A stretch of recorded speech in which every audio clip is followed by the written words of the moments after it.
Hello student, स्वागत है आप सभी का ज्ञान बिंदु एकेडमी के यूट्यूब चैनल पे। मेरा नाम है मनीष उपाध्याय और हम यहाँ पे कर रहे हैं बिहार दरोगा के पीवाई। हमने इस सीरीज में फिजिक्स के पीवाईक्यू को ऑलरेडी कर लिया है। आज से हम स्टार्ट करने वाले हैं केमिस्ट्री के पीवाईक्यू को। आपका एक प्रश्न बार बार पूछा जा रहा है कि हम लोग यहाँ पे जो डिस्कस कर रहे हैं उसमें ज़्यादा से ज़्यादा प्रश्नों को डिस्कस कराएं। अब देखिए, हम लोगों ने क्या किया है, हम लोगों ने जो 2008 से लेकर 2025 तक जो मई में लास्ट पेपर हुआ है, दरोगा के एग्जाम, चाहे वो सामान्य दरोगा हो या फिर आबकारी विभाग का जो दरोगा होता है, मद्य निषेध दरोगा, वो हो, हमने दरोगा के एग्जाम्स को यहाँ पे लिया है। मतलब हमारे पास प्रश्नों की जो संख्या है वो लिमिटेड है। एक होता है जब हम प्रैक्टिस कर रहे होते हैं तो वहां पे हमारे पास ये ऑप्शन होता है कि हम बहुत सारे प्रश्नों को प्रैक्टिस करा सकें, बट हमारे यहाँ देखिए, जितने प्रश्न पूछे जाएंगे फिजिक्स से, केमिस्ट्री से, बायोलॉजी से, मान लीजिए 50 प्रश्न पूछे गए तो हम 50 का ही तो डिस्कशन करा सकते हैं। ये पीवाईक्यू सीरीज है तो इसमें हम अपनी मर्जी से बहुत सारे प्रश्न हल आपको नहीं करवा सकते। ठीक है, इसकी भी एक, हर चीज की एक लिमिट होती है। तो इसमें हमारे पास लिमिटेड प्रश्न है, हम उन्हीं को डिस्कस करेंगे आपके साथ, ताकि आपको एक आइडिया लग सके कि कोई भी जो पर्टिकुलर सब्जेक्ट है उसमें कितनी डेप्थ तक और कितनी वैरायटी के प्रश्नों को पूछा जा सकता है, या कहीं से अगर रिपीट हुआ प्रश्न तो उसको हैंडल कैसे करना है। अब आप यहाँ पे देखेंगे कि भाई, प्रश्न में कहा जा रहा है कि निम्नलिखित में से अनपचाई शर्करा है। अनपचाई शर्करा कौन सी है?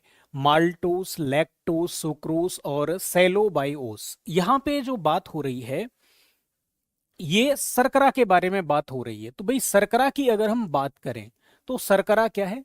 शर्करा कार्बोहाइड्रेट को कहते हैं। कार्बोहाइड्रेट, कार्बोहाइड्रेट है, कार्बोहाइड्रेट का एक प्रकार है।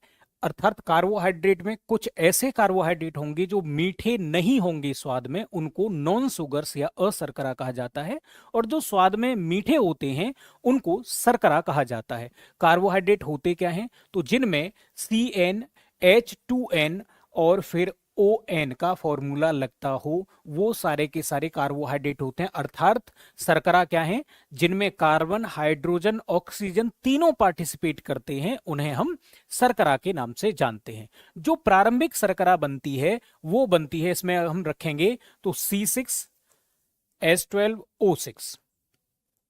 इसको हेक्सो शर्करा भी कहते हैं। पेंटो शर्करा मेनली हमको सामान्य तौर से देखने को नहीं मिलेगी, खाने पीने में वो देखने को नहीं मिलेगी। ये शर्करा हमारे डीएनए में होती है, जो पेंटो शर्करा। अगर हमने यहाँ पे C5 यूज किया तो उसको पेंटो शर्करा कहेंगे। ये डीएनए और आरएनए का घटक होती है, बट हेक्सो शर्करा हमको सामान्य प्रकृति में मिल जाएंगी। यहां से स्टार्ट होता है। इसको हम ग्लूकोज भी कहते हैं, फ्रक्टोज भी कहते हैं। फ्रक्टोज दुनिया का सबसे मीठा, प्राकृतिक रूप से सबसे मीठा पदार्थ है। अब यहां पे बात कर लेते हैं, या मीठी शर्करा है। अशर्करा में कोई भी और भी मीठा हो सकता है, बट जो भी शर्करा जो कही जाती है उनमें फ्रक्टोज सबसे मीठा है। अब यहां पे हमारे पास आता है कि भाई, शर्करा के कितने प्रकार हैं? तो शर्करा के दो प्रकार हैं, शुगर के दो प्रकार हैं। यहां पे हमसे पूछा है अनपचाई और अपचाई। तो एक हो गया अपचाई, अपचाई शर्करा, और एक हो गया अनपचाई शर्करा। अगर हम अपचाई शर्करा की बात करें तो ऐसी शर्करा जो टोलेन अभिकर्मक के साथ और परिवर्ती ध्रुवण की क्रिया को प्रदर्शित करे। ये क्या करे? टोलेन, टोलेन अभिकर्मक, अभिकर्मक के साथ क्रिया, और ये क्या हो? क्रिया न करे। तो अगर क्रिया करता है, अगर क्रिया करता है तो उसको उपचाई शर्करा कहा जाता है। जैसे माल्टोज, लैक्टोज, फ्रक्टोज, ग्लूकोज, सेलोबायोस, ये सारी की सारी कैसी हैं? ये सारी की सारी अपचाई शर्करा के उदाहरण हैं। जबकि सुक्रोज जो बनता है, सुक्रोज मतलब गन्ने की चीनी या गन्ने का गुड़ कह सकते हैं, गन्ने का रस हो सकता है इसमें, या फिर इसको हम क्या कह सकते हैं? चीनी कह सकते हैं इसको। तो ये जो शर्करा होती है, ये क्या कहलाती है? ये हमारी कहलाती है अनपचाई शर्करा। इसके अलावा हम ये भी कह सकते हैं कि ये परिवर्ती ध्रुवण को प्रदर्शित, परिवर्ती ध्रुवण को प्रदर्शित नहीं करती हैं। ये एक तो क्रिया नहीं करती और परिवर्ती, परिवर्ती ध्रुवण नहीं दिखाती। एग्जाम्पल याद रहेंगे, एग्जाम्पल यही रहेंगे, तो उनको आप अलग से एड ऑन कर सकते हैं। ठीक है, अब अगले प्रश्न पे चलते हैं। हमारा जो अगला प्रश्न है, इसको स्क्रीनशॉट लेना चाहें तो ले सकते हैं। अगले प्रश्न पे बढ़ते हैं। नेक्स्ट प्रश्न में हमसे कहा जा रहा है कि फिटकरी गंदले पानी को किस प्रक्रिया द्वारा स्वच्छ करती है, आपको यह बताना है। प्रक्रियाओं के नाम दे रखे हैं अवशोषण, अधिशोषण, स्कंदन, अपोहन। यहां पे हमसे कहा जा रहा है कि फिटकरी कैसे साफ करेगी, उसके लिए कौन सी प्रक्रिया होगी। तो एक तो हमारे पास ये तरीका है कि हम डायरेक्ट ही ये जाने कि फिटकरी कैसे काम करती है। दूसरा हमारे पास तरीका ये है कि हमको बाकी जो 4 क्रिया दे रखी हैं उनका भी पता होना चाहिए। तो यहां पे हम बात करें, देखो, एक होता है कोलॉइड या कोलॉइड या कोलॉइडी विलियन। इसमें क्या रहते हैं,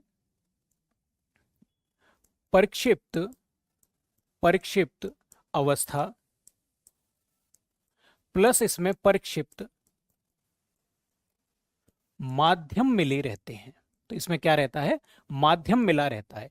ये सत्य विलयन नहीं है, ये सत्य विलयन नहीं है। अब इसमें होता क्या है कि ये कैसा होता है, तो आयनिक प्रकृति का ये होता है। कैसा प्रकृति, आयनिक प्रकृति का होता है। विपरीत आयन अगर आप इसमें मिलाओगे, विपरीत आयन मिलाने पर अवस्था क्या हो जाती है, विखंडित हो जाती है, खराब हो जाती है, विखंडित हो जाती है। और ये जो अवस्था खराब हो गई है या जो पदार्थ घुला हुआ था वो नीचे बैठ गया है, इसको हम स्कंदन के नाम से जानते हैं। स्कंदन के नाम से जानते हैं। स्कंदन के लिए अगर हम बात करें तो जैसे स्कंदन के लिए अगर हम बात करें तो फिटकरी फिटकरी डालने पर पानी साफ होना, पानी साफ होना। जो गंदगी घुल जाती है पानी में वो असल में कोलॉइडी विलयन बना लेती है, इसलिए वो कितने भी टाइम तक उसको रखे रहें, अगर जो मिट्टी है उसके कण बहुत छोटे छोटे हैं तो वो नीचे नहीं बैठेंगे, सस्पेंडेड नहीं होंगे। तो उस क्रिया के लिए हम क्या करेंगे, फिटकरी डाल देंगे और फिटकरी अपने आप में क्या होगा, जैसे ही पानी में घोलेंगे आयन में टूट जाएगी और आयन में टूटने के बाद ये क्या करेगी, पूरा का पूरा ये सिस्टम बदल डालेगी, अर्थात जो भी घुली हुई चीजें होंगी वो सब नीचे बैठ जाएंगी। ऐसे कहीं कट लग जाता है, रक्त का जब प्रवाह होने लगता है तो रक्त भी एक कोलॉइडी विलयन का उदाहरण है। तो कटने पर फिटकरी फिटकरी क्या कर देती है, रक्त प्रवाह रोक देती है, रोक देती है। ये भी इसका उदाहरण हो गया। और अगर एग्जांपल लें, भाई आपने सुना होगा कि दुनिया का सबसे बड़ा जो डेल्टा है वो सुंदरवन डेल्टा है, जिसे गंगा और ब्रह्मपुत्र नदी मिलकर के बनाती हैं। अर्थात जो डेल्टा बनता है, नदी का जो पानी जाता है उसमें जो भी गंदगी या जो भी उसमें सिल्ट घुला हुआ रहता है वो भी कोलॉइडी का ही प्रकार होता है। जैसे ही वो समुद्र के पानी के टच में आता है, क्योंकि वहां पे फिटकरी की ही तरह एक और आयन वाला पदार्थ घुला हुआ है जिसे NaCl कहा जाता है, तो जैसे ही टच में आएगा मिट्टी नीचे बैठ जाती है। तो डेल्टा का बनना ये भी क्या है, स्कंदन का उदाहरण है। कृत्रिम वर्षा ये भी क्या है, स्कंदन का ही उदाहरण है। आर्टिफिशियल जो रेन करी जाती है। तो इसमें कहा जा रहा है कि फिटकरी गंदले पानी को किस प्रक्रिया द्वारा स्वच्छ करती है, तो इसको ये स्कंदन की प्रक्रिया द्वारा स्वच्छ करती है। आपको अगर इनमें से कोई एग्जाम्पल पूछा जाए तो भी आप बड़े आराम से बता पाएंगे। अपोहन को डायलिसिस कहा जाता है। अपोहन को क्या कहा जाता है, डायलिसिस कहा जाता है। किसी की किडनी खराब हो जाती है तो रक्त को साफ करने के लिए क्या किया जाता है, डायलिसिस का प्रयोग किया जाता है। अर्थात कोलॉइडी विलयन को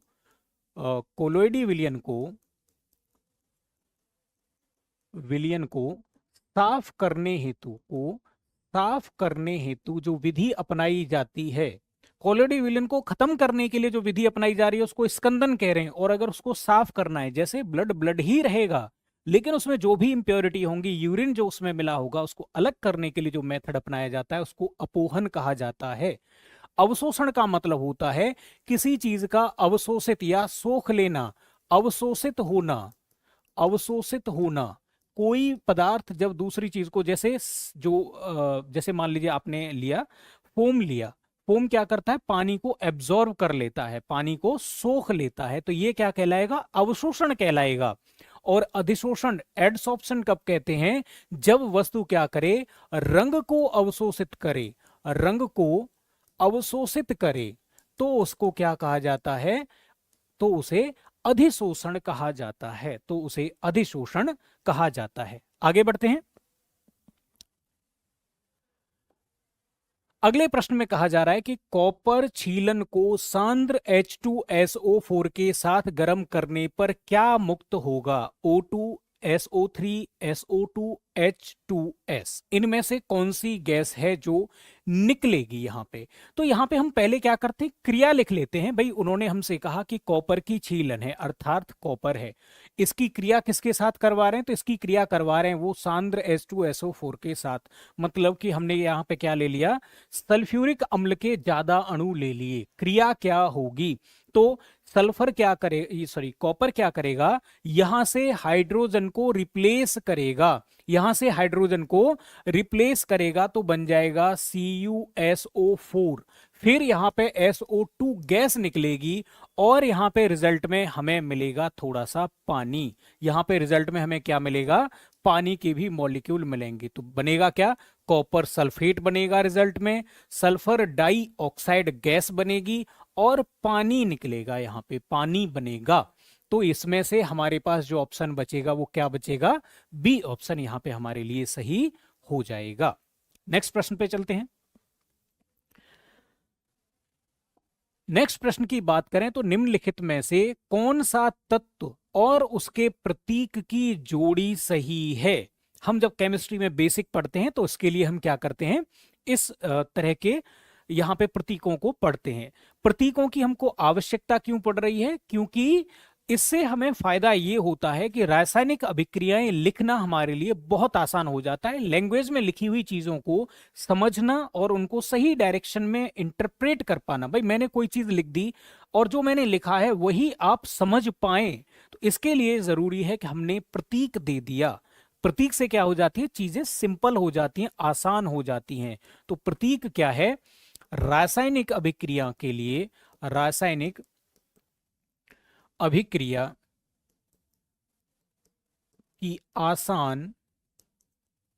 आसान अभिव्यक्ति के लिए, अभिव्यक्ति के लिए। अब जैसे यहां पे कुछ प्रतीकों की हम बात कर लेते हैं, जैसे भाई हाइड्रोजन है, हाइड्रोजन है तो उसको हम क्या करते हैं, H से रिप्रेजेंट कर देते हैं, ये हमारा पहला तत्व है। फिर अगर हम बात करें भाई हीलियम की, तो हीलियम के लिए हम क्या कर देते हैं, हीलियम के लिए हम He का प्रयोग करते हैं। तीसरा तत्व है लिथियम, इसके लिए हम Li का प्रयोग करते हैं। ऐसे ही अब यहां पे कुछ देखिएंगे कि यहां पे हमने क्या किया, नॉर्मली पहला लेटर ले लिया है, यहां पे हीलियम फिर से H आ गया, तो अब की बार हम हाइड्रोजन में H ऑलरेडी यूज कर चुके हैं, तो हमने क्या किया, हीलियम के साथ अब एक और लेटर हमको यूज करना पड़ेगा। लिथियम के लिए हमने Li का जैसे हमने सिंबल यूज कर लिया। तो जो हमारी पीरियडिक टेबल है उसमें बहुत सारे जो नाम है, अधिकतर जो नाम है वो इंग्लिश में ही है, लेकिन कुछ नाम ऐसे हैं जो दिए गए हैं, किसमें, जो हमें दिए गए हैं ग्रीक लैंग्वेज से लिए गए हैं, रशियन लैंग्वेज से लिए गए हैं, या फिर उनको रोमन लैंग्वेज से लिया गया है, लैटिन लैंग्वेज से लिया गया है। तो लैटिन से जो नाम लिए गए हैं उनमें हमें थोड़ा सा कंफ्यूजन देखने को मिलता है। जैसे यहां पे जो नाम दे रखे हैं ये सारे के सारे बोलते हम इनको इंग्लिश में हैं, लेकिन इनके जो सिंबल हैं वो लैटिन से लिए गए हैं। इसका मतलब मरकरी के लिए जो यूज करते हैं सिंबल वो Hg होता है, मरकरी के लिए जो सिंबल होता है वो Hg होता है। सिल्वर के लिए जो सिंबल है वो क्या होता है, Ag होता है। लेड के लिए जो सिंबल है वो Pb होता है, और जो सोडियम के लिए सिंबल है वो Na होता है। यहां से पूछा है कौन सही है। अब इसके साथ अगर हम बात करें गोल्ड के लिए, सोना के लिए जो सिंबल यूज करते हैं वो ऑरम या Au होता है। सही इनमें से कौन सा होगा, तो यहां पे Mr सिंबल यूज करके यहां गलत हो गया, यहां पे Si सिंबल यूज किया ये भी गलत हो गया, Le सिंबल यूज किया ये भी गलत है, यहां पे Na सोडियम सिंबल यूज किया है, इसलिए ये सही हो जाएगा। अब अगले प्रश्न पे चलते हैं। अगले प्रश्न में आप देखेंगे आपसे पूछा गया है कि तांबे की वस्तुएं अपनी चमक खो देती हैं और हरे रंग की परत बनाती हैं, जो क्या है? तो तांबे की जो परत है वो क्यों बन जाती है तांबे के ऊपर, धीरे धीरे वो हरा हो जाता है, धुंधला होने लगता है, उसकी चमक खत्म हो जाती है। तो असल में तांबा करता क्या है? तो तांबा ऑक्सीजन के साथ रिएक्शन कर लेता है।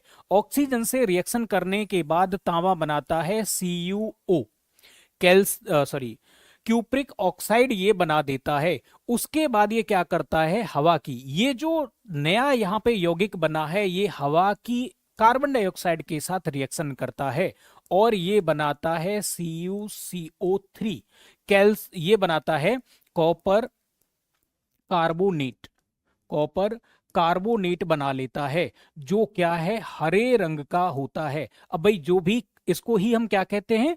कॉपर की जंग भी कहते हैं, रस्टिंग ऑफ कॉपर कहते हैं। तो जब ये रस्ट होगा, ये हरे रंग का होगा, तो धीरे धीरे धीरे धीरे क्या हो जाएगी? एक परत बन जाएगी। और इसी परत को हमसे यहाँ पे पूछा गया है। कॉपर ऑक्साइड, कॉपर ऑक्साइड प्रारंभिक रूप में बनता है, लेकिन ये भी फर्दर रिएक्शन करता है कार्बन डाइऑक्साइड के साथ। कॉपर हाइड्रोक्साइड, तो ये बनेगा क्या? तो ये नहीं बनेगा। ये ऐसे करके कह रहा है कि भाई OH होल ट्वाइस, ये बनेगा? नहीं बनेगा। कह रहा है क्षारीय कॉपर कार्बोनेट, कॉपर कार्बोनेट बनता है, तो बिल्कुल अंत में जो मिलता है हमको वो क्या मिलता है? कॉपर कार्बोनेट मिलता है। और उसकी वजह से कॉपर धीरे धीरे संक्षारित या धीरे धीरे क्षय या धीरे धीरे खत्म हो जाता है। अब नेक्स्ट प्रश्न पे आते हैं। यहां पे पूछा गया है आपसे कि सोडियम यौगिक का नाम बताइए जिसका उपयोग कठोर जल को मृदु करने के लिए किया जाता है। कठोर जल को मृदु करने के लिए प्रयोग किसका किया जाता है, आपसे ये पूछा गया है। तो यहाँ पे देखिए ऑप्शन दे रखे हैं, धावन सोडा या धोवन सोडा, कपड़ा धोने के लिए जिस सोडे का यूज करते हैं, विरंजक या विरंजन चूर्ण, जिप्सम, और यहाँ पे दे रखा है चूने का पत्थर। पहले तो हमको ये समझना पड़ेगा कि जो पानी है उसके दो प्रकार हैं या दो तरीके से बांट सकते हैं। एक तरीका ये है कि भाई जिसको हम कहते हैं शुद्ध पानी, शुद्ध जल। शुद्ध जल, शुद्ध जल क्या हो सकता है? तो शुद्ध जल हो सकता है, इसमें एक होता है distilled water, distilled water, distilled water, ऐसा पानी जिसमें सिर्फ और सिर्फ पानी हो, केवल H2O हो, इसके अलावा किसी भी तरह की कोई अशुद्धि ना हो, न अच्छी वाली न बुरी वाली, तो उसे डिस्टिल्ड वाटर कहा जाता है। डिस्टिल्ड वाटर विद्युत का कुचालक होता है। ये कैसा है? ये कुचालक है। तो बैटरी में डालने के लिए जो पानी आता है वो कैसा होता है? डिस्टिल्ड वाटर होता है, कुचालक होता है। आप इसको घर पे भी बना सकते हैं। पानी को गर्म करिए, जो भाप बनेगी उसको फिर से संघनित करिए, जो पानी आपको मिलेगा वो डिस्टिल्ड वाटर होगा। इसको पीने के लिए ज्यादा अच्छा नहीं माना जाता है क्योंकि इसमें कोई भी खनिज लवण उपस्थित नहीं होता है। फिर आता है पीने योग्य पानी। पीने योग्य पानी, पीने योग्य पानी में क्या होगा? तो पीने योग्य पानी का मतलब है इसमें H2O तो होगा ही होगा, प्लस इसमें आवश्यक खनिज भी होंगे जो हमारे शरीर के लिए जरूरी हैं, जो हमारे शरीर के लिए जरूरी हैं। शुरुआत में जो आरओ बनता था, आरओ की जो प्रक्रिया है रिवर्स ऑस्मोसिस, उसमें क्या होता था? वो ऐसा पानी तैयार करता था जो लगभग लगभग डिस्टिल्ड होता था। इस पानी को लंबे टाइम तक यूज करने से कोशिकाओं की कार्य क्षमता घटती है और कुछ लोग ऐसा भी मानते हैं कि इससे कैंसर होने की संभावना बढ़ जाती है। तो फिर लोगों ने एजिटेट किया, मना किया कि भाई आप आरओ वाटर मत पीजिए, इससे नुकसान हो सकता है। कंपनियों ने फिर इस चीज को नोटिस किया कि भाई लोग तो इसके अगेंस्ट जा रहे हैं, हमारी जो चीजें हैं। तो फिर उन्होंने क्या किया कि भाई अब हम ऐसा आरओ लेकर के आ रहे हैं, ऐसी मशीन बना रहे हैं जिसमें जो खराब चीजें होंगी वो तो सब खत्म हो जाएंगी, लेकिन आवश्यक खनिज लवण उसमें जो शरीर के लिए जरूरी है वो बने रहेंगे। और अगर पानी में कोई खास खनिज नहीं है और वो शरीर के लिए जरूरी है तो हमारा आरओ क्या करता है? उसमें उसको भी मिला देगा ताकि आपका स्वास्थ्य बरकरार रहे। अब दूसरी तरफ आता है अशुद्ध जल। अशुद्ध जल, अशुद्ध जल क्या है? तो जिसमें पानी हो प्लस जिसमें क्या हो? अनावश्यक, अनावश्यक अशुद्धि मिली हो। जो शरीर के लिए क्या हो, नुकसानदायक हो, तो उसे अशुद्ध जल कहा जाएगा, ये पीने योग्य नहीं होता है। ये तो हमने देखा अपने पीने के आधार पर या उसका जो केमिकल कंपोजिशन है उसके आधार पर। पानी को हम दूसरे टाइप से भी बांट सकते हैं। एक होता है मृदु जल, एक होता है मृदु जल और एक होता है कठोर जल। एक क्या होता है, कठोर जल होता है। मृदु जल की बात करें तो ऐसा जल जो साबुन के साथ झाग बना दे उसे मृदुजल कहते हैं। साबुन के साथ जो झाग बना दे उसे मृदुजल कहते हैं। और जो झाग ना बनाए, जो झाग न बनाए उसे हम क्या कहते हैं, कठोर जल कहते हैं। कठोर जल को मृदु बनाने के लिए हम यूज करते हैं धावन सोडा या धोवन सोडा का। धोवन सोडा की अगर हम बात करें तो इसे हम क्या कहते हैं, Na2CO3 से इसको क्या करते हैं, रिप्रेजेंट करते हैं। इसमें अगर मान लीजिए क्रिस्टलाइन वाटर भी है तो .10H2O से भी कर देंगे। आप इसको लिखना चाहे लिख सकते हैं, नहीं भी लिखना चाहे नहीं भी लिख सकते। जो इसका रियल फॉर्मूला है वो बस इतना ही है। पानी अगर इसमें घुलता जाएगा, मिलता जाएगा, तो इसमें क्रिस्टलाइन वाटर या जो हर एक अणु के साथ जो पानी के अणु जुड़े होंगे उसको भी आप डॉट लगा के लिख सकते हैं। गर्म कर देंगे तो पानी वो उड़ जाता है। ठीक है। बाकी अगर हम बात करें विरंजन चूर्ण तो ये किसके काम आता है, तो ये रंग उड़ाने के काम आता है, रंग उड़ाने के काम आता है। और चूने के पत्थर की बात करें तो ये होता है CaCO3। इसी को गर्म कर देते हैं तो ये बन जाता है CaO, भुजा चूना ये बन जाता है। और कार्बन डाइऑक्साइड इसमें से क्या होती है, बाहर निकल जाती है। जिप्सम की बात करें तो ये कैल्शियम सल्फेट है, कैल्शियम सल्फेट है ये। और इसी को जब गर्म कर देते हैं या इसी को प्रक्रिया करते हैं तो इसी से बनता है सफेद सीमेंट। सफेद सीमेंट इसी को कहा जाता है, या प्लास्टर ऑफ पेरिस इसको कहा जाता है। क्या कहा जाता है, प्लास्टर ऑफ पेरिस इसको कह दिया जाता है। नेक्स्ट प्रश्न पे चलते हैं। सभी अम्ल में पाया जाने वाला कौन सा तत्व है, सभी अम्लों में कौन सा तत्व पाया जाता है। तो हम कुछ एग्जाम्पल लिख लेते हैं। तो भाई सबसे तो पहले हम ये देखेंगे कि अम्ल क्या है। अम्ल क्या है, स्वाद में खट्टा, स्वाद में खट्टा, और क्या करे, ये पॉजिटिव आयन प्रदान करे, प्रदान करे या एक प्रोटॉन प्रदान करे। अब कुछ उदाहरण इसके ले लेते हैं। उदाहरण क्या लेंगे, तो उदाहरण हमने लिया HCl, तो मतलब इसमें हाइड्रोजन है और क्लोरीन है, क्लोरीन भी हो सकता है। ठीक है। फिर हमने दूसरा एग्जाम्पल लिया एक और अम्ल का जिसको हम कहते हैं बैटरी का तेजाब या ऑयल ऑफ विट्रियोल या सल्फ्यूरिक एसिड। इसमें हाइड्रोजन है और इसमें सल्फर है, तो सल्फर भी हो सकता है, इसमें भी कोई दिक्कत नहीं है, हाइड्रोजन भी है इसमें। फिर हमने एक लिया कि क्या नाइट्रोजन भी पॉसिबल है, तो हाँ HNO3, ये है नाइट्रिक एसिड। नाइट्रिक एसिड में हाइड्रोजन भी है और नाइट्रोजन भी है, तो इसका मतलब नाइट्रोजन भी हो सकता है। बट इन तीनों ही एग्जाम्पलों को लेकर के हमने ये देखा कि यहाँ पे क्या है, हाइड्रोजन उपस्थित होता है। और ये जो एसिड की परिभाषा है इसी को हम आरहीनियस अम्ल कहते हैं, अर्थात ऐसा अम्ल जिसमें हाइड्रोजन उपस्थित होती है या जो हाइड्रोजनों के आयनों के कारण बनता है। अब आपके मन में आ रहा होगा कि इसका मतलब फिर तो क्षार भी होना चाहिए। तो क्षार क्या होते हैं, आरहीनियस क्षार क्या होते हैं, बेस क्या होते हैं, जिनमें OH उपस्थित हो, जिनमें OH उपस्थित हो। जैसे हम बात करें तो NaOH, सोडियम हाइड्रोक्साइड अपने आप में क्या है, क्षार है, बेस है। आगे बढ़े, यहां पे देखेंगे कौन सा कथन असत्य है, हमसे ये पूछा गया है कौन सा कथन असत्य है, ये बताइए। आप देखेंगे इसमें दो या दो से अधिक तत्वों के रासायनिक संयोजन से यौगिक बनता है। यौगिक का गुण मूल तत्वों से भिन्न होता है। मिश्रण दो या दो से अधिक पदार्थों के रासायनिक संयोजन से बनता है और मिश्रण दो या दो से अधिक पदार्थों के संयोजन से बनता है।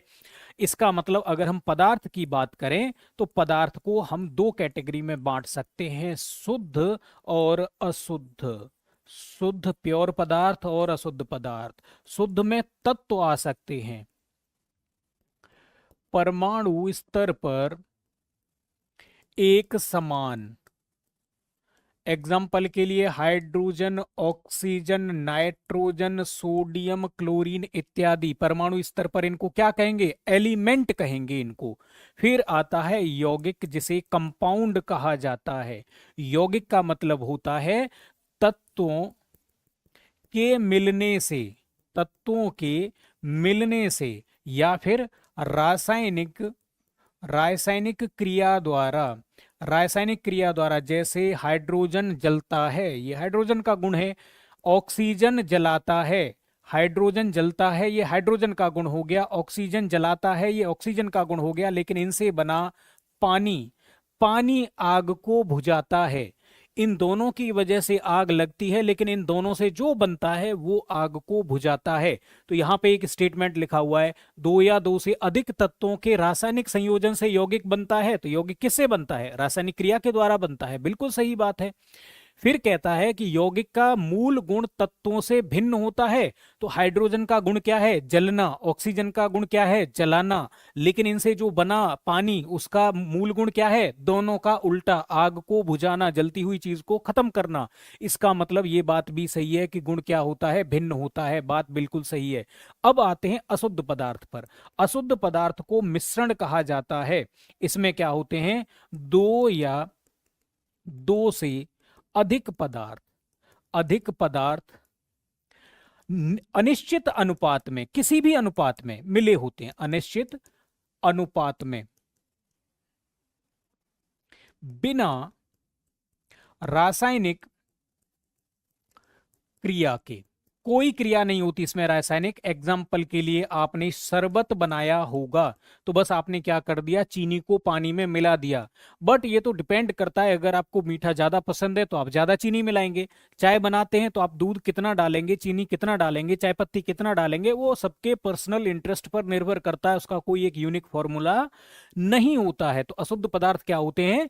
ये कह रहा है कि मिश्रण दो या दो से अधिक पदार्थों के रासायनिक संयोजन से बनता है। हमने कहा कि रासायनिक क्रिया के बिना बनता है, संयोजन नहीं होता उसमें रासायनिक, वो किसी भी कॉम्बिनेशन में हो सकता है। इसका मतलब ये स्टेटमेंट गलत हो जाएगा।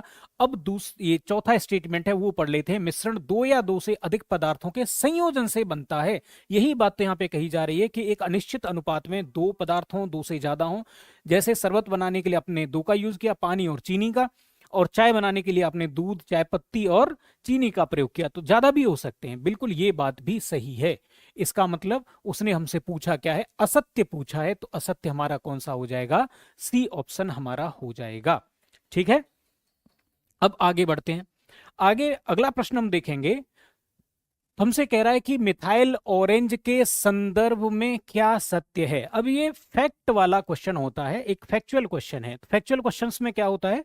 फैक्चुअल क्वेश्चंस में होता ये है कि भाई मिथाइल ऑरेंज के संदर्भ में क्या सत्य है। तो अम्ल में लाल, क्षारक में पीला, क्षारक में लाल, अम्ल में पीला, अम्ल में रंगहीन, क्षार में पीला, या क्षारक में रंगहीन, अम्ल में पीला। ये फैक्ट है।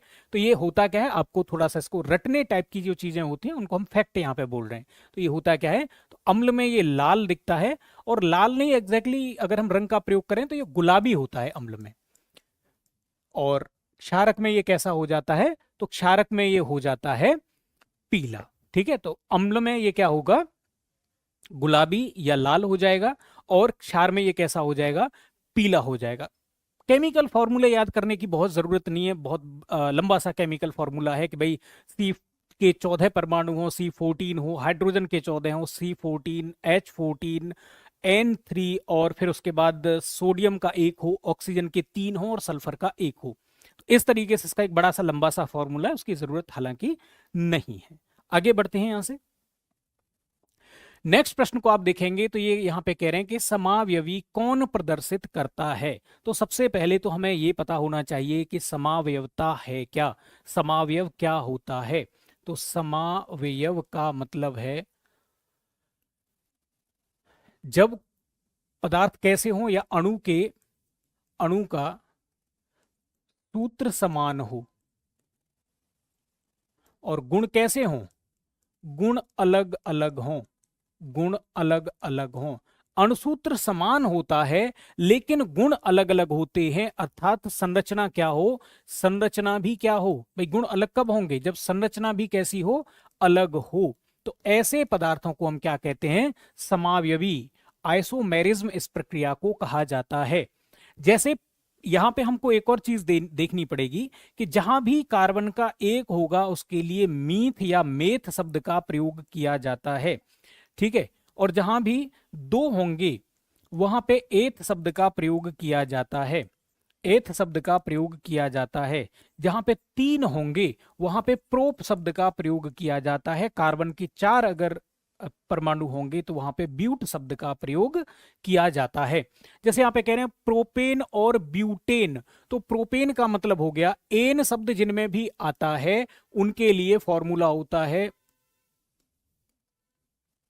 प्रोप। प्रोप मतलब तीन, तो यहां पे हो जाएगा C3 और फिर क्या हो जाएगा H। अब तीन की जगह पे रखेंगे तो 6 और 2 8, ये हो गया प्रोपेन का फॉर्मूला। ब्यूटेन की बात करें तो 4 रख दीजिए तो हो जाएगा C4 और फिर क्या हो जाएगा H, 8 और 2 10, ये हो गया ब्यूटेन का फॉर्मूला। तो प्रोपेन ब्यूटेन, यहां पे तो देखेंगे आप फॉर्मूला ही अलग हो गया, बट हमने यहाँ पे परिभाषा आइसोमेरिज्म की क्या लिखी है कि फॉर्मूला तो कम से कम सेम होना ही चाहिए।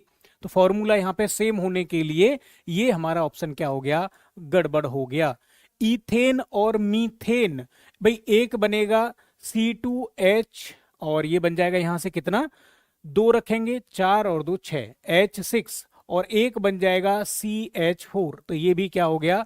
गड़बड़ हो जाएगा।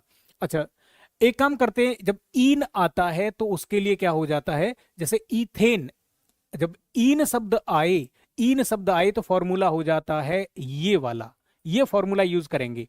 इथेन का फॉर्मूला तो C2H6, इथीन का फॉर्मूला क्या होगा तो C2, ये हो गया किसका?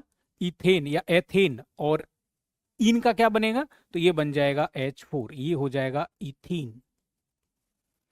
इसका मतलब यहां भी फॉर्मूला क्या हो गया? अलग हो गया, तो ये फॉर्मूला भी नहीं होगा।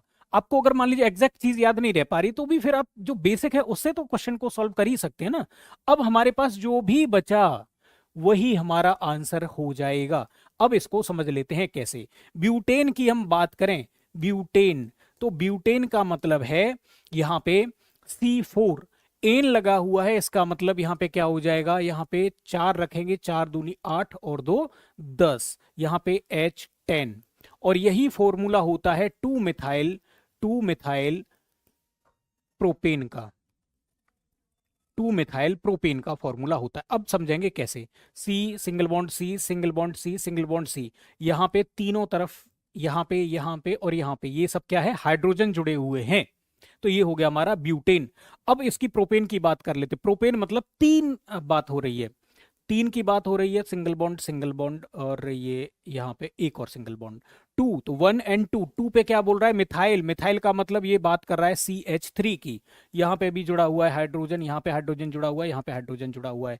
1 2 3 4, 4 हो गए। यहाँ पे फॉर्मूला सेम है लेकिन यहाँ पे स्ट्रक्चर बदल गया, पदार्थ यहाँ पे क्या हो गया? बदल गया है। ठीक है, अब आगे बढ़ते हैं। इस प्रश्न को देखेंगे कि आवर्त सारणी में तत्वों का कौन सा गुण प्रदर्शित नहीं होता है, हमें यह देखना है। आवर्त सारणी में कौन सा जो गुण है वो प्रदर्शित नहीं होता है। तो अगर इसकी हम बात करें तो कह रहे हैं आयनन विभव, घनत्व, परमाणु त्रिज्या और विद्युत ऋणात्मकता। भाई आयनन विभव का मतलब हम यहां से समझें तो इसका मतलब होता है इलेक्ट्रॉन बाहर निकालने हेतु कितनी ऊर्जा की जरूरत पड़ेगी, कितनी ऊर्जा की जरूरत पड़ेगी, उसे आयनन विभव कहा जाएगा। तो ये बिल्कुल प्रदर्शित होता है, बिल्कुल उसमें प्रदर्शित होगा कि आयनन विभव क्या है। बात करें विद्युत ऋणात्मकता की तो इलेक्ट्रॉन के साथ उसके संबंध कैसे हैं, इलेक्ट्रॉन को कितना आकर्षित करता है या इलेक्ट्रॉन छोड़ने के लिए आपको कितना यहां पे प्रयास करना पड़ेगा। इलेक्ट्रॉन को निकालने हेतु, इलेक्ट्रॉन को निकालने या जोड़ने हेतु तत्व की आकांक्षा, कितना जोड़ना चाहता है अपने साथ, कितना निकालना चाहता है। जैसे फ्लोरीन है, उसको जैसे ही इलेक्ट्रॉन दिखता है तुरंत क्या कर लेता है? कैप्चर कर लेता है, तो बहुत ज्यादा विद्युत ऋणात्मक है। बिल्कुल ये भी प्रदर्शित होता है आवर्त सारणी में। परमाणु त्रिज्या, परमाणु का जो अंतिम इलेक्ट्रॉन है, अंतिम इलेक्ट्रॉन नाभिक से कितना दूर है, इस बात को कहा जाता है परमाणु त्रिज्या। ये भी उसमें प्रदर्शित होता है कि परमाणु कितना बड़ा है। जैसे जैसे हम आवर्त सारणी में ऐसे करके जाएंगे, परमाणु त्रिज्या क्या होती जाती है, बढ़ती जाती है। नीचे की तरफ हम बढ़ते हैं, सॉरी इधर हम जाएंगे, परमाणु त्रिज्या घटती जाएगी, और इधर नीचे की तरफ जाएंगे तो ये क्या होती है, बढ़ती जाएगी। लेकिन कहीं भी आवर्त सारणी में घनत्व का जिक्र नहीं होता है। जब 3 का जिक्र हो रहा है तो जो भी चौथा आंसर बचेगा वो हमारा आंसर हो जाएगा। अब आगे बढ़ते हैं। कौन सा रासायनिक समीकरण संतुलित नहीं है? तो संतुलित होने के लिए क्या होना चाहिए? संतुलित कब कहेंगे कि दाएं ओर तत्व कितने हैं, बराबर बाएं ओर जो तत्व हैं अगर बराबर हो जाए बाएं ओर तत्व, तो इस समीकरण को हम संतुलित समीकरण कहेंगे। उदाहरण के लिए इधर आप देखेंगे Fe1 है, इधर Fe1 है, दोनों तरफ आयरन बराबर है। क्लोरीन इधर 2 है, इधर क्लोरीन 3 है, तो ये कैसा हो गया, इधर क्लोरीन ज्यादा है और ये बाईं तरफ क्लोरीन कम है, इसलिए ये इक्वेशन संतुलित नहीं होगा। हमसे नहीं ही पूछा गया है तो पहला ही हमारा आंसर हो गया। बट और को भी देख लेते हैं। सोडियम 1 है, सोडियम इधर 1 है, संतुलित। O यहाँ पे 1 है, O यहाँ पे 1 है। यहाँ पे H की बात करेंगे तो 2 यहाँ पे हाइड्रोजन है, 2 यहाँ पे हाइड्रोजन है, इधर 1 क्लोरीन है, इधर 1 क्लोरीन है। इसका मतलब ये कैसा है, संतुलित है। यहाँ पे आयरन 3 है, यहाँ पे आयरन 3 है, 4 दूनी 8। हाइड्रोजन कितने हैं, 8 हैं। हाइड्रोजन आप देखेंगे यहाँ पे 8 हैं। ऑक्सीजन यहाँ पे 4 ऑक्सीजन है, यहाँ पे आप देखेंगे 4 ऑक्सीजन है, ये भी कैसा हो गया, संतुलित हो गया। यहाँ पे मैग्नीशियम 2 है, मैग्नीशियम यहाँ भी 2 है, ऑक्सीजन यहाँ पे 2 है, यहाँ भी ऑक्सीजन आप देखेंगे, ये आगे जो लगा हुआ है ये दोनों पे साथ काम करेगा, तो मैग्नीशियम पे भी और ये ऑक्सीजन पे भी काम करेगा, तो बिल्कुल ये भी संतुलित हो जाएगा। नेक्स्ट प्रश्न पे चलते हैं। मोनोजाइट रेत में क्या पाया जाता है? मोनोजाइट रेत में क्या पाया जाता है? तो बोल रहे हैं यूरेनियम पाया जाता है, एल्युमिनियम पाया जाता है, मैग्नेटाइट पाया जाता है, या थोरियम पाया जाता है। मोनोजाइट की बात करें तो आपको याद होगा जब फिजिक्स में हमने नाभिकीय भौतिकी के बारे में प्रश्नों को किया था, हमने वहां भी इसका जिक्र किया था कि भारत का जो परमाणु प्रोग्राम है वो टोटल 3 स्टेज में बनाया गया होमी जहांगीर भाभा जी के द्वारा। और उन्होंने कहा कि पहली स्टेज में हम एक नाभिकीय विखंडनीय पदार्थ यूरेनियम का प्रयोग करेंगे, दूसरी स्टेज में प्लूटोनियम का प्रयोग किया जाएगा, और तीसरी स्टेज में जिसे 2024 में भारत ने स्टार्ट किया है उसमें हम थोरियम का प्रयोग करेंगे। तो मोनोजाइट सैंड क्या है, थोरियम का ये एक अयस्क है। ये क्या है, एक अयस्क है थोरियम का। ये हमको मिलता कहां पर है, तो केरल में हमको मिलता है, आंध्र प्रदेश में भी हमको ये मिलता है। इन 2 राज्यों में प्रमुख रूप से मिलता है। बिहार में भी हमको मिलता है। बिहार में कहां मिलता है, तो गया और मुंगेर में ये हमको मिलता है, बिहार में। अगर हम इसकी बात करें तो ये क्या है, नाभिकीय विखंडनीय पदार्थ है।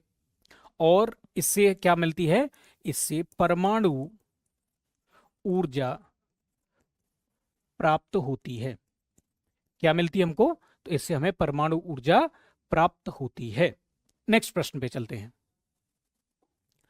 यहां पूछा है कि वायुमंडल में ऑक्सीजन का पुनर्चक्रण किस विधि के द्वारा होता है? एक कह रहे हैं जैव रासायनिक अभिक्रिया द्वारा, एक कह रहे हैं प्रकाश संश्लेषण के द्वारा, फिर कह रहे हैं ऑक्सीकरण के द्वारा, और फिर कह रहे हैं क्रिस्टलन के द्वारा। तो जैव रासायनिक अभिक्रिया की बात करें, जैव रासायनिक अभिक्रिया, वैसे तो ये बहुत सारी अभिक्रिया हो सकती हैं जिसमें जीवन के जो तत्व हैं वो निहित हों या जिससे जीवन चलता हो, ऐसी अभिक्रिया किसमें आती है, जैव रासायनिक अभिक्रिया आती है, या किसी जीव द्वारा जो रासायनिक अभिक्रिया की जाती है वो जैव रासायनिक अभिक्रिया। इसमें मेनली हमको 2 क्रियाएं नजर आती हैं, एक है प्रकाश संश्लेषण और दूसरी एक क्रिया है जिसे हम कहते हैं श्वसन। प्रकाश संश्लेषण में पौधे की जो पत्ती है वो क्या करती है, तो वो हवा से कार्बन डाइऑक्साइड लेती है और मिट्टी से पानी लेती है, उसको प्रकाश में, सूर्य के प्रकाश में वो क्या कर देती है, वो बना देती है ग्लूकोज में, अर्थात भोजन बना देती है। और भोजन बनने के साथ साथ यहाँ पे ऑक्सीजन भी मुक्त होती है। हालांकि यहाँ पे अगर इसको बैलेंस्ड करते हैं तो इधर भी हमको पानी की कुछ मात्रा मिल जाती है, बट अगर मोटा मोटी हमको एक बेसिक समझना है तो इतना है इसमें। श्वसन क्या होता है? श्वसन प्रकाश संश्लेषण का उल्टा होता है। सांस लेना अलग बात है, श्वसन होना अलग बात है। प्रकाश संश्लेषण कहाँ होगा? तो ये पत्ती में होगा, ठीक है, पत्ती में होगा। कहां पे? तो पत्ती का एक भाग है क्लोरोफिल, हरा भाग, क्लोरोफिल में ये होगा। श्वसन कहां पे होगा? तो श्वसन होता है माइटोकॉन्ड्रिया में। रेस्पिरेशन शब्द का प्रयोग किया जाता है, और जो हम नॉर्मली कहते हैं कि हम सांस ले रहे हैं, इसके लिए ब्रीदिंग शब्द का प्रयोग किया जाता है। ब्रीदिंग एक भौतिक क्रिया है, जबकि रेस्पिरेशन, श्वसन, एक जैव रासायनिक क्रिया है। माइटोकॉन्ड्रिया में ये होता है, जिसे कोशिका का रसोई घर भी कहा जाता है। ये प्रकाश संश्लेषण का जस्ट उल्टा है। इसमें क्या होगा? C6H12O6, इसमें ऑक्सीजन क्रिया करेगी और इससे बनेगी कार्बन डाइऑक्साइड प्लस यहां पे H2O और प्लस एनर्जी। तो ये पूछ रहे हैं कि भाई ऑक्सीजन किस विधि के द्वारा वापस लौटती है वायुमंडल में? तो ऑक्सीजन किस विधि के द्वारा लौटती है? तो ऑक्सीजन इस विधि के द्वारा लौटती है, जिसे क्या कहा जा रहा है? प्रकाश संश्लेषण कहा जा रहा है। अगर वो आपसे पूछता कि कार्बन डाइऑक्साइड कैसे लौटती है, तो आप कहते हैं कि वो क्रिया क्या होगी? वो श्वसन क्रिया होगी, ठीक है। अब यहां पे बात करते हैं, अब हमारे पास यहां पे क्या बचा? ऑक्सीकरण। ऑक्सीकरण का मतलब होता है नेगेटिविटी, नेगेटिव का बढ़ना या ऑक्सीजन का जुड़ना। क्या कहलाता है? ऑक्सीकरण कहलाता है। क्रिस्टलीकरण की बात करें तो ठोस को शुद्ध करने की विधि, ठोसों को शुद्ध करने की विधि को हम क्या कहते हैं? क्रिस्टलीकरण कहते हैं। जैसे चीनी में से जो भी अशुद्धियां होती हैं उनको अलग करना, नमक में से अशुद्धियों को अलग करना, इसके लिए क्रिस्टलीकरण मेथड का प्रयोग किया जाता है। अब नेक्स्ट प्रश्न की तरफ चलते हैं। यहां पे ये कह रहे हैं कि भाई आपको सूची फर्स्ट को सूची सेकंड के साथ मैच करना है। सूची फर्स्ट को सूची सेकंड के साथ यहां पे मैच करना है। तो यहां पे कह रहे हैं पूर्तिरोधी, फिर कह रहे हैं प्रतिजैविक, रोगाणुनाशक, पीड़ाहारी, इधर दे रहे हैं दर्द निवारक दवा के रूप में, नाला नल आदि साफ करने में, कटा फटा घाव साफ करने में, जीवाणु के विकास को रोकता है। इसके लिए बात हो रही है। पूर्तिरोधी की अगर हम बात करें तो पूर्तिरोधी का मतलब है कि भाई जैसे कहीं कट फट गया है, ठीक है, और कटे फटे में क्या होंगे? दूसरे जीवाणु आएंगे, कवक आएंगे, उसको और सड़ा करके उसको और ज्यादा विकृत कर देंगे। तो उसको क्या करेंगे? हम पूर्ति को, उनकी को खत्म करेंगे, उनको बढ़ने नहीं देंगे। और अगर हम बात करें कि जो प्रतिजैविक हैं, एंटीबायोटिक, जैसे कि पेनिसिलिन का हम एग्जांपल लेते हैं, जो सबसे पहला एंटीबायोटिक है उसका नाम क्या है? पेनिसिलिन है। पेनिसिलिन का एग्जांपल लें तो वो क्या करता है? जीवाणुओं के विकास को रोक देता है, सूक्ष्म जीवों के विकास को रोक देता है। अगर हम बात करें यहां पे रोगाणुनाशक, रोगाणुनाशक क्या करता है? नाला नल आदि साफ करने में इसका प्रयोग किया जाता है। जैसे आपने कई बार देखा होगा भाई, जैसे डिटॉल है, या फिर हम फिनॉल की बात करें, फिनॉल है, ये सब क्या करते हैं? उनको, कीटाणुओं को पूरी तरह से मार देते हैं, ठीक है। अब अगर हम बात करें, या ब्लीचिंग पाउडर है, उसका भी एग्जांपल ले सकते हैं, ब्लीचिंग पाउडर। अब यहां पे बात करें कि पीड़ाहारी, पीड़ा मतलब दर्द, हारी मतलब दर्द को खत्म करने वाला, तो क्या हो जाएगा? पीड़ाहारी मतलब दर्द को, पेन किलर जिसको हम कहते हैं, उसकी यहां पे बात हो रही है, ठीक है। अब यहां पे आप मिलाएंगे तो ए मिलना चाहिए किसके साथ? 3 के साथ। ए 3 के साथ यहां पे मिला हुआ है तो ठीक है। ए यहां पे नहीं मिला हुआ है तो ये खत्म। ए यहां पे नहीं मिला हुआ है, ये खत्म। बी मिलना चाहिए हमारा 4 के साथ। बी 4 के साथ यहां भी नहीं मिला हुआ है, तो इसका मतलब जो भी आंसर बचा वो हमारा सही हो जाएगा। अब नेक्स्ट प्रश्न पे चलते हैं। नेक्स्ट प्रश्न में हमसे कहा गया है कि निम्नलिखित में से कौन सा अधात्विक खनिज है? तो पहले तो हमको यह समझ में आना चाहिए कि धातु क्या है, अधातु क्या है। तो तत्व की बात करें तो 3 कैटेगरी में बांटा जाता है: धातु, उपधातु और अधातु। मेटल, नॉन मेटल, और ये है मेटलॉइड। धातु में क्या होंगे? फ्री इलेक्ट्रॉन उपस्थित, यहां पे क्या होंगे? फ्री इलेक्ट्रॉन कुछ मात्रा में या कम होते हैं, बहुत कम। अधातु में फ्री इलेक्ट्रॉन नहीं होते। वैसे तो और भी बहुत सारे गुण हैं कि जैसे ये धातुएं क्या होती हैं? तन्य होती हैं। अधातुएं क्या होती हैं? भंगुर होती हैं। इनको अगर आप खींचोगे तो टूट जाएंगी। धातुएं नॉर्मली सॉलिड होती हैं, धातुएं सॉलिड हो सकती हैं, गैस हो सकती हैं, तरल हो सकती है, कुछ भी हो सकती हैं। धातुओं में एक अगर पारे को छोड़ दें तो बाकी सारे के सारे एग्जाम्पल क्या हैं, सॉलिड के ही है। धातुएं नॉर्मली कठोर होती हैं, धातुएं कठोर भी हो सकती हैं, मुलायम भी हो सकती हैं। बहुत सारी धातुएं जैसे कि नाइट्रोजन, ऑक्सीजन, हाइड्रोजन, हीलियम, ये सभी कैसी हैं, तो गैसियस फॉर्म में भी हो सकती हैं। ब्रोमीन है तो वो एकमात्र ऐसी धातु है जो तरल है, और जो मरकरी है या पारा है वो एकमात्र है जो कैसा है, जो कि ठोस रूप में है। अब यहां से हमको देखना पड़ेगा क्रोमाइट। तो क्रोमाइट से हमको मिलता है क्या, ये किसका अयस्क है, तो ये है chromium. Chromium plus iron, chromium plus iron का अयस्क है। आयरन भी धातु है, क्रोमियम भी धातु है, इसलिए ये अधात्विक पूछा है हमसे, जिसमें धातु नहीं है, तो इसका मतलब ये कट गया। बॉक्साइट की बात करें तो बॉक्साइट है एल्यूमिनियम, एल्यूमिनियम। एल्यूमिनियम क्या है, एक धातु है, इसका मतलब ये भी कट गया, ये अधात्विक नहीं है। मैग्नीज की बात करें तो ये अयस्क है किसका, मैग्नीज का। ये भी क्या है, एक धातु है, एम एन करके इसको रिप्रेजेंट किया जाता है, ये भी एक धातु है, इसका मतलब ये भी नहीं होगा। तो बचा क्या, अभ्रक माइका, अभ्रक बचा। ये कैसा है, तो ये एक इंसुलेटर का काम करता है, इंसुलेटर का काम करता है, अर्थात इसमें से होके विद्युत का प्रवाह नहीं हो सकता। तो अगर हमको कैपेसिटर बनाना है या हमको कोई ऐसी चीज बनानी है जिसके एक साइड में तो विद्युत का प्रवाह हो रहा हो लेकिन दूसरी साइड में ना हो, जैसे मान लीजिए कोई अगर हमको स्विच बनाना है या ऐसी कोई चीज बनानी है जिसको पकड़ सकें और अंदर उसमें बिजली का आराम से प्रवाह हो रहा हो, तो उनके लिए हम क्या करते हैं, माइका का प्रयोग करते हैं। दुनिया भर में अगर देखा जाए तो भारत इस मामले में नंबर 1 पे आता है। ठीक है, इसी के साथ ये जो केमिस्ट्री का पहला सेशन है उसको यहीं विराम देते हैं। अगली क्लास में आपसे मिलेंगे, तब तक के लिए बहुत बहुत धन्यवाद।